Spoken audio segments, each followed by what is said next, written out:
ನಮಸ್ತೆ. ಪದ್ಮವೇಣಿ ಕನ್ನಡವಾಣಿಯಿಂದ ಎಲ್ಲರಿಗೂ ಬೆಳಗಿನ ಶುಭೋದಯ. ಆತ್ಮೀಯ ಕೇಳುಗರೆ, ಕಳೆದ ಸಂಚಿಕೆಯಲ್ಲಿ ಕರ್ವಾಲೋ ಕಾದಂಬರಿಯ ಓದು ಭಾಗ 3 ಹಂಚಿಕೊಂಡಿರುತ್ತೇವೆ. ಅದರ ಕೊಂಡಿಗಾಗಿ ವಿವರಣೆಯಲ್ಲಿ ದಯವಿಟ್ಟು ಗಮನಿಸಿ. ಮುಂದಿನ ಓದು ನಿಮಗಾಗಿ. ಒಂದು ದಿನ ಮಂದಣ್ಣ ಬೆಳಗಿನ ಹೊತ್ತು ನನ್ನ ಬಳಿಗೆ ಬಂದ. ನಾನು ಏಕೆಂದು ಕುತೂಹಲದಿಂದ ವಿಚಾರಿಸಿದೆ. ಮೂಡುಗೆರೆಗೆ ಮಿನಿಸ್ಟರು ಬರುತ್ತಾರೆಂದು, ಖಾದಿ ಬೋರ್ಡಿನಲ್ಲಿ ಅವರು ಅಧ್ಯಕ್ಷರಾಗಿರುವುದರಿಂದ ಜೇನು ಸೊಸೈಟಿಯ ಬಿ-ಮ್ಯಾನ್ ಕೆಲಸ ಕೊಡಿಸಬೇಕೆಂದು ಅರ್ಜಿ ಕೊಡುತ್ತೇನೆಂದು ನನ್ನನ್ನು ಅರ್ಜಿ ಬರೆದು ಕೊಡಬೇಕೆಂದು ಕೇಳಿಕೊಂಡು ಒಂದು ಫಾರ್ಮನ್ನು, ಬಿಳಿ ಹಾಳೆಯನ್ನು ಕೊಟ್ಟ. ಮೂಡುಗೆರೆಯಿಂದ ಇಷ್ಟೊಂದು ದೂರ ಯಾಕೆ ಬಂದೆ? ಅಲ್ಲೇ ಅರ್ಜಿ ಬರ್ಕೊಡೋರು ಯಾರೂ ಇರಲಿಲ್ಲವೇ ಎಂದು ಕೇಳಿದೆ. ಅದಕ್ಕೆ ಅವನು, ಕರ್ವಾಲೋ ಅಂತ ಅವರ ಗುರುಗಳೊಬ್ಬರು ಭತ್ತದ ಸಂಶೋಧನಾ ಕೇಂದ್ರದಲ್ಲಿ ಆಫೀಸರ್ ಆಗಿದ್ದಾರೆಂದು, ಆದರೆ ಅವರ ಮಗಳಿಗೆ ಹಠಾತ್ತಾಗಿ ಅಸ್ವಸ್ಥತೆ ಉಂಟಾದುದರಿಂದ ಅವರು ಬೊಂಬಾಯಿಗೆ ಹೋಗಬೇಕಾಗಿ ಬಂದಿತೆಂದು ಹೇಳಿದ. ಜೊತೆಗೆ ಅವನ ಊರಿನವನೇ ಒಬ್ಬ ನಾರ್ವೆ ರಾಮಯ್ಯ ಅಂತ ನಮ್ಮ ತೋಟದ ಪಕ್ಕದಲ್ಲಿರುವ ಊರಿನಲ್ಲಿದ್ದಾನೆಂದು, ಅವನ ಮನೆಗೆ ಬಂದಿದ್ದಾತ, ಹಾಗೆ ಈ ಕೆಲಸವೂ ಆಯಿತೆಂದು ಇಲ್ಲಿಗೆ ಬಂದೆನೆಂದು ಹೇಳಿದ. ನಾನು ಕರ್ವಾಲೋರನ್ನು ಕಂಡಿರಲಿಲ್ಲ, ಆದರೆ ಅವರು ಬಹಳ ದೊಡ್ಡ ಸಸ್ಯ ವಿಜ್ಞಾನಿ ಮತ್ತು ಕೀಟಶಾಸ್ತ್ರಜ್ಞ ಎಂದು ಎಲ್ಲರೂ ಮಾತಾಡುತ್ತಿದ್ದರು.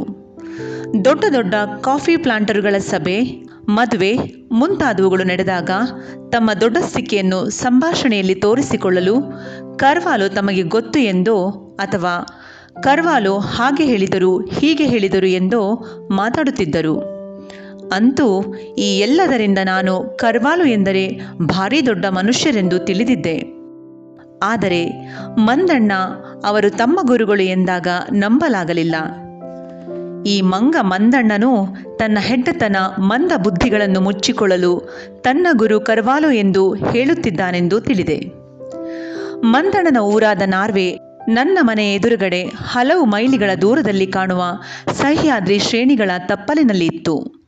ಅತ್ಯಂತ ಭಯಂಕರವಾದ ಕಾಡು ಆ ಕಡೆ ಇದೆ ಎಂದು ಕೇಳಿದ್ದೆ. ನಮ್ಮೂರಿನ ಶಿಕಾರಿದಾರರು ದೀಪಾವಳಿ ಹಿಂದಿನ ದಿನ ಶಿಕಾರಿ ಮಾಡಲು ಆ ಕಡೆಗೆ ಹೋಗುತ್ತಿದ್ದರು. ನಿಮ್ಮೂರಿನ ಕಡೆಗೆ ಒಂದು ಸಾರಿ ಬರ್ಬೇಕಂತಿದ್ದೀನಿ ಕಣೋ ಮಂದಣ್ಣ ಎಂದೆ. ಅದಕ್ಕೆ ಅವನು, ಯಾಕೆ ಸಾರ್, ಅಲ್ಲೇನು ನೋಡೋದಿದೆ ಹೇಳಿ? ಬರೀ ಮಳೆ, ಕಾಡು, ನೆತ್ತರು ಹೀರೋ ಜಿಗಣೆ, ನಮ್ಮ ಭತ್ತ ಲೂಟಿ ಮಾಡೋ ಕಾಡು ಹಂದಿಗಳು ಎಂದು ನಿರುತ್ಸಾಹದಿಂದ ಮಾತಾಡಿದ. ಆ ಪರ್ವತ ಶ್ರೇಣಿಗಳು, ಅವುಗಳನ್ನು ಮುಸುಕಿರುವ ಮೋಡಗಳು, ಇವುಗಳಿಂದ ಗೋಚರ ವಿಶ್ವವೊಂದರ ತುಣುಕಿನಂತೆ ಕಂಡ ನಾರ್ವೆ ಬಗ್ಗೆ ಮಂದಣ್ಣ ಏಕೋ ತೀರಾ ನಿರ್ಲಕ್ಷ್ಯ ತೋರಿದ. ಅವನ ಅರ್ಜಿಯನ್ನು ನಾನು ಕಲ್ಪಿಸುತ್ತಾ ಬರೆಯುತ್ತಾ ಇರಬೇಕಾದರೆ, ಯಾಕೆ ಸರ್ ನೀವು ಜೇನು ಸಾಕಿಲ್ಲ ಎಂದ. ನಾಯಿ ಕುರಿ ಎಲ್ಲ ಸಾಕಿಯಾಯಿತು ಮಾರಾಯ, ಇನ್ನು ಅದೊಂದೇ ಬಾಕಿ ಇರೋದು ಎಂದೆ. ಅದಕ್ಕೇನು ಕಟ್ಟಿ ಹಾಕಿ ಮೇವು ಹಾಕಿ ನೋಡ್ಕೊಳ್ಬೇಕಾ ಸಾರ್? ಸುಮ್ಮನೆ ಪೆಟಿಕೆಗೆ ರಾಣಿ ಜೇನು ಕೂರಿಸಿದ್ರೆ ಸಾಕು, ಅವುಗಳ ಪಾಡು ಅವೇ ನೋಡಿಕೊಳ್ತವೆ ಎಂದ. ಬೇಡಪ್ಪ, ಹೆಂಗಸರು ಮಕ್ಕಳು ಓಡಾಡೋ ಜಾಗ, ಇಲ್ಲಿ ಅವನ್ನು ಸಾಕಿದರೆ ಬಹಳ ಕಷ್ಟ ಎಂದೆ.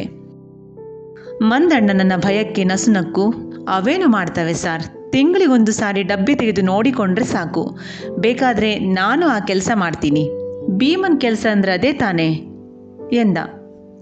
ನನಗೆ ಇನ್ನೂ ಗಾಬರಿಯಾಯಿತು. ಇವನಿಗೆ ಕೆಲಸ ದೊರೆತರೆ ಅದರಿಂದ ನನಗೆ ಇನ್ನೂ ಹೆಚ್ಚಿನ ತೊಂದರೆ ಕಾದಿದೆ ಎಂದು.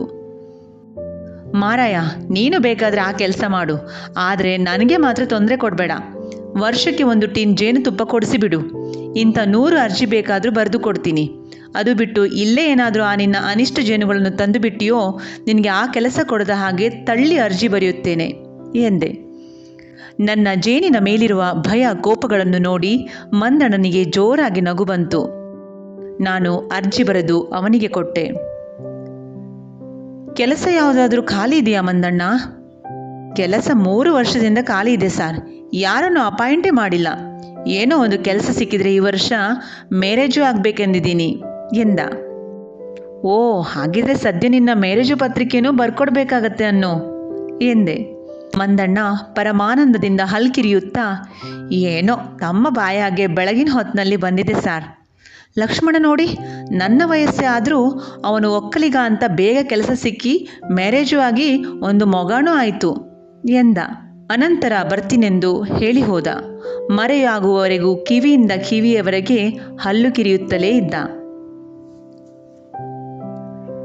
ಮಂದಣ್ಣನಿಗೆ ಕೆಲಸ ಸಿಕ್ಕಲಿಲ್ಲ. ಅವನ ಮ್ಯಾರೇಜ್ನ ಪ್ರಶ್ನೆ ದೂರವೇ ಉಳಿಯಿತು. ಏಕೆಂದರೆ ಅವನು ಮೂಡುಗೆರೆಯಲ್ಲಿ ಮಂತ್ರಿವರಿಯರ ಅಮೃತಹಸ್ತಕ್ಕೆ ತನ್ನ ಅರ್ಜಿಯನ್ನು ಅರ್ಪಿಸಲೇ ಇಲ್ಲ. ಇದನ್ನು ನಾನೇ ಖುದ್ದಾಗಿ ಕಂಡ ಸಾಕ್ಷಿಯಾಗಿದ್ದೆ. ಮೂಡುಗೆರೆ ಪೆಟ್ರೋಲು ಬಂಕಿನ ಪಕ್ಕದಲ್ಲೇ ತಾಲೂಕು ಅಭಿವೃದ್ಧಿ ಮಂಡಳಿ ಆಫೀಸು. ಅದರ ಪಕ್ಕದ ವಿಶಾಲ ಮೈದಾನದಲ್ಲೇ ಮಂತ್ರಿವರಿಯರ ಭಾಷಣಕ್ಕೆ ಏರ್ಪಾಟಾಗಿತ್ತು.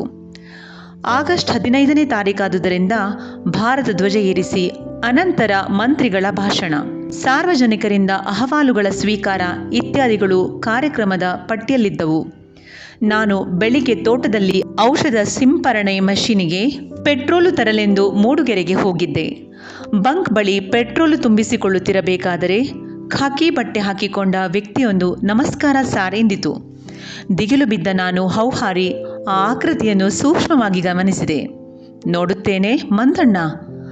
ತಲೆಯ ಮೇಲೊಂದು ಕುಚ್ಚಿನ ಟೋಪಿ ರಾರಾಜಿಸುತ್ತಿತ್ತು. ಏನಯ್ಯ ಇದು ಎಂದೆ. ನಾನು ಸ್ಕೌಟ್ ಆಗಿದ್ದೆ ಸಾರ್, ಇವತ್ತು ಮಿನಿಸ್ಟ್ರಿಗೆ ಗಾರ್ಡ್ ಆಫ್ ಆನರ್ ಕೊಡ್ತೀವಿ ಎಂದ.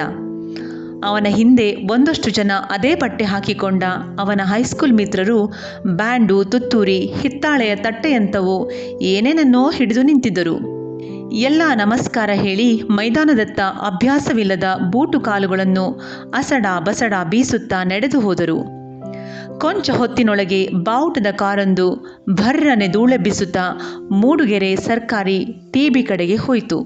ಅದರ ಹಿಂದೆಯೇ ಒಂದು ಪೊಲೀಸ್ ಜೀಪು, ಒಂದು ಮೋಟಾರ್ ಸೈಕಲ್ಲು ಇತ್ಯಾದಿಗಳು. ನಮ್ಮೂರಿನ ದೊಡ್ಡ ಮನುಷ್ಯರ 2-3 ಕಾರುಗಳೂ ಹೋದವು. ನಾನು ಜೀಪಿಗೆ ಪೆಟ್ರೋಲ್ ತುಂಬಿಕೊಂಡು ಹೊರಟವನು ಇನ್ನೇನು ಮಂತ್ರಿಗಳು ಬಂದರಲ್ಲ, ಕಾರ್ಯಕ್ರಮ ನೋಡಿಕೊಂಡೇ ಹೋಗೋಣವೆಂದು ನಿಂತೆ. ಮಂತ್ರಿವರ್ಯರ ಪಾವನ ಪಾದ ಆಗಮಿಸಿದ ಕೂಡಲೇ ಮೂಡುಗೆರೆಯ ಕಳ್ಳರು, ಪುಢಾರಿಗಳು, ಟಕ್ಕರು ಎಲ್ಲ ಗರಿಗರಿ ಪಂಚ ಸುತ್ತಿಕೊಂಡು ಕಚ್ಚೆ ಗಟ್ಟಿಯಾಗಿ ಕೈಯಲ್ಲಿ ಹಿಡಿದುಕೊಂಡು ಗಡಿಬಿಡಿಯಲ್ಲಿ ಓಡಿದಂತೆ ನಡೆಯುತ್ತಾ ಬಂದರು. ಅವರ ಗುಂಪಿನಿಂದ ಸಾಹೇಬ್ರು ಭಾಳ ಬೇಗ ಬಂದ್ರಲ್ಲ ಮುಂತಾದ ತುಣುಕು ಮಿಣುಕು ಪದಗಳು ನನ್ನ ಕಿವಿ ಮೇಲೆ ಬಿದ್ದವು.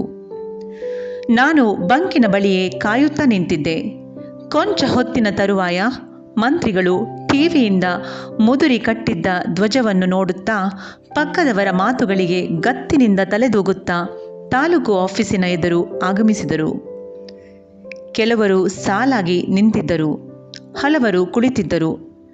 ಯಾರೋ ಧ್ವನಿವರ್ಧಕದಲ್ಲಿ ಏಳಿ ಏಳಿ ಧ್ವಜಾರೋಹಣ ಎಂದು ಕೂಗಿದರು. ಮಂತ್ರಿಗಳು ಯಾಗ ಪುರೋಹಿತನ ತರಹ ಮೂತಿ ಮಾಡಿಕೊಂಡು ಅತ್ತಿತ್ತ ಒಮ್ಮೆ ನೋಡಿ ಅನಂತರ ಮುದುರಿ ಕಟ್ಟಿದ್ದ ಧ್ವಜವನ್ನೇ ನೋಡುತ್ತಾ ಹಗ್ಗ ಎಳೆದರು. ಧ್ವಜ ಬುಗ್ಗನೆ ಬಿಚ್ಚಿಕೊಂಡು ಗಾಳಿಗೆ ಗಂಭೀರವಾಗಿ ಹಾರಾಡತೊಡಗಿತು. ಅದರೊಳಗೆ ಇಟ್ಟು ಕಟ್ಟಿದ್ದ ಸಾವಿರಾರು ಗುಲಾಬಿ ಹೂವಿನ ಪಕಳೆಗಳು ಹಾರಿ ತೇಲಿ ಸಭಿಕರ ಮೇಲೆ ಇಳಿದವು. ಆ ಸಮಯಕ್ಕೆ ಸರಿಯಾಗಿ ಮಂದಣ್ಣನ ಸ್ಕೌಟಿನ ತಂಡ ತುತ್ತೂರಿ ಊದಿ ಢಮ್ ಢಮ್ ಎಂದು ಬ್ಯಾಂಡ್ ಬಜಾಯಿಸಿತು. ನೋಡುತ್ತೇನೆ, ಮಂದಣ್ಣನ ಕುತ್ತಿಗೆಗೆ ಬ್ಯಾಂಡ್ ನೇತು ಹಾಕಿಕೊಂಡು 9 ತಿಂಗಳ ಬಸುರಿಯರ ಥರ ಹಿಂದಕ್ಕೆ ಓಲಿಕೊಂಡು ಗಿರಿಗಿರಿ ಕೋಲು ತಿರುಗಿಸುತ್ತಾ ಬ್ಯಾಂಡು ಬಜಾಯಿಸುತ್ತಿದ್ದಾನೆ. ಬ್ಯಾಂಡಿನ ರುದ್ರನಿನಾದ ಢಮ್ಮರು ಢಮ್ಮರು ಢಮ್ ಎಂದು ಉಕ್ಕಿತೋ ಇಲ್ಲವೋ ತಾಲೂಕಾಫೀಸಿನ ಗೋಡೆಗಳು, ಕಿಟಕಿಗಳು ಗರಗರ ಅಲುಗಿದವು. ಸುತ್ತಮುತ್ತಲ ಕಾಡು ಬೆಟ್ಟಗಳಿಂದ ಮಾರ್ದನಿ ಅನುರಣಿಸಿತು. ಇದ್ದಕ್ಕಿದ್ದಂತೆ ಸ್ಪಂದಿಸಿ ಅನುರಣಿಸುತ್ತಿರುವ ರುದ್ರನಿನಾದಕ್ಕೆ ಅಲ್ಲಿದ್ದ 2 ಹೆಜ್ಜೇನು ಗೂಡುಗಳು ಕೋಪಗೊಂಡು ಬುಸ್ಸನೆ ಎದ್ದವು. ಗಾಳಿಗೆ ಪಟಪಟ ಬಡಿಯುತ್ತಿದ್ದ ಬಾವುಟಕ್ಕೆ ಅದನ್ನು ಹಾರಿಸಿ ಹಿಂದಿರುಗುತ್ತಿದ್ದ ಸ್ಥೂಲ ಕಾಯದ ಮಂತ್ರಿಗಳಿಗೆ, ಪೊಲೀಸರಿಗೆ, ಪುಢಾರಿಗಳಿಗೆ, ಬ್ಯಾಂಡ್ ಬಜಾಯಿಸುತ್ತಿದ್ದ ಮಂದಣ್ಣನಿಗೆ, ಹುಡುಗರಿಗೆ, ಹೆಂಗಸರಿಗೆ, ದಾರಿಹೋಕರಿಗೆ ಒಂದರ ಮೇಲೊಂದರಂತೆ ಬಂದು ಟಪ ಟಪ ಟಪ ಕಚ್ಚತೊಡಗಿದವು. ಹೋ ಎಂದು ಕೂಗುತ್ತಾ ಜನ ಗಾಬರಿಯಿಂದ ಕಂಗಾಲು ಬಿದ್ದು ದಿಕ್ಕಾಪಾಲಾಗಿ ಓಡಿದರು.